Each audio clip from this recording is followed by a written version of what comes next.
বেশি মায়া থাকা নাকি ভালো না। যার মায়া বেশি তার দায়িত্বটাও বেশি, তার কষ্টটাও বেশি।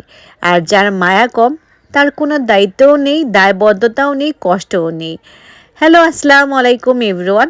খালামণি আর আম্মুর প্রতি সবসময় আমার মায়াটা একটু সব থেকেই বেশি। তাদের সব কিছুতেই আমার অনেক বেশি কনসার্ন থাকে। যেমন অনেক দিন হাসপাতালের দৌড়াদৌড়ি শেষ করে আজকে চলে আসলাম আম্মুর জন্য হচ্ছে চশমা নেওয়ার জন্য। হায়দ্রাবাদ থেকে আম্মুকে অনেকবার বলেছিলাম চশমা নেওয়ার জন্য, বাট ওইখানে খরচটা একটু বেশি থাকার কারণে আম্মু কোনোভাবেই হচ্ছে চশমা নিতেই চাচ্ছিল না। মধ্যবিত্ত হলে যা হয় আর কি, সব কিছুতেই হচ্ছে আমরা একটু সস্তা খুঁজি বা কম খরচে হচ্ছে যদি চালানো যায় তাহলে ওইটাই খুঁজি আর কি।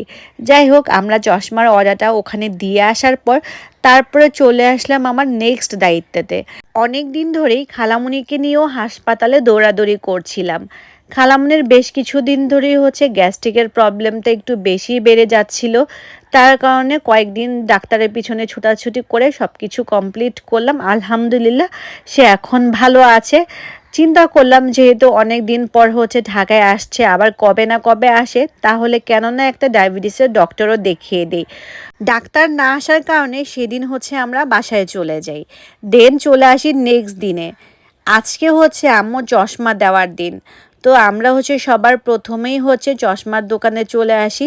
তারপর হচ্ছে ওনাকে রিসিপ্টটা দিয়ে ফাইনালি হচ্ছে আম্মুর চশমাটা নিয়ে নিই। তো আম্মুর এই চশমাটা কিন্তু আমার কাছে বেশ ভালোই লেগেছে, আর আম্মুও খুব সুন্দর লাগছে। প্লাস হচ্ছে আম্মুর ফেসের সাথে মোটামুটি ভালোই স্যুট করছে। যেহেতু বাহিরের প্রচণ্ড শীত, তাই আম্মু হচ্ছে সবসময় হচ্ছে চাদর জড়িয়ে রাখে। আর আজকে হচ্ছে আম্মুর জন্য একটা প্রোগ্রেসিভ চশমা নিয়েছিলাম, যেটা কিনা রোদের আলোতে গেলে একদমই কালো কালার হয়ে যাবে এবং চোখটাকে ভালোভাবে প্রোটেক্ট করবে। তো ওইটাই আমি ভালোভাবে ওনাদের কাছ থেকে চেক করে নিয়েছিলাম। তো এইখানে ওনাদের কিন্তু অনেক ধরনের সুন্দর সুন্দর কিছু ফ্রেমস রয়েছে।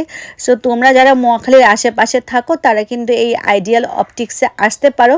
ওনাদের কালেকশনগুলো কিন্তু আমার কাছে বেশ দারুণ লেগেছে। সো ইনশাল্লাহ নেক্সটে আমিও যখন চশমা নিব ভেবেছিলাম যে ওনাদের এখান থেকে নিয়ে যাব। তো এই তো আমাদের চশমা নেওয়া শেষ হয়ে গেল। এখন হচ্ছে আমরা চলে যাব আবার অ্যাগেন খালামুনির জন্য ডক্টর দেখাতে। মহাখালীর আশেপাশেই দেখলাম একটা লাইফ কেয়ার হসপিটাল রয়েছে, তাই হচ্ছে আমরা প্রথমবারের মতো হচ্ছে লাইফ কেয়ারে এসেছিলাম। বাট এইখানে এসে যে কি একটা বাস খেয়েছি কি আর বলবো তোমাদেরকে। এইখানে কোনো ডক্টরই বসে না, জাস্ট হচ্ছে ওনারা ওনাদের লিফলেটে হচ্ছে ডক্টরের নামগুলো লিখে রাখে। তো পেশেন্ট আসলে তখন হচ্ছে ওনারা ডক্টরকে কল করে, দেন হচ্ছে ডক্টররা আসে। এটা কেমন আজব হসপিটাল আমি জানি না। যাই হোক, সেদিনও ডক্টর না থাকার কারণে আবার ব্যাক করি হচ্ছে বাসায়। তো এটা হচ্ছে আমার লাইফের মনে হয় সবথেকে ব্যাড একটা এক্সপিরিয়েন্স ছিল। তো বাসায় আসার সময় হচ্ছে ওয়াফিয়ার জন্য তাহসিনের জন্য হচ্ছে দুইটা হচ্ছে আমরা চিকেন রোল নিয়ে নিই।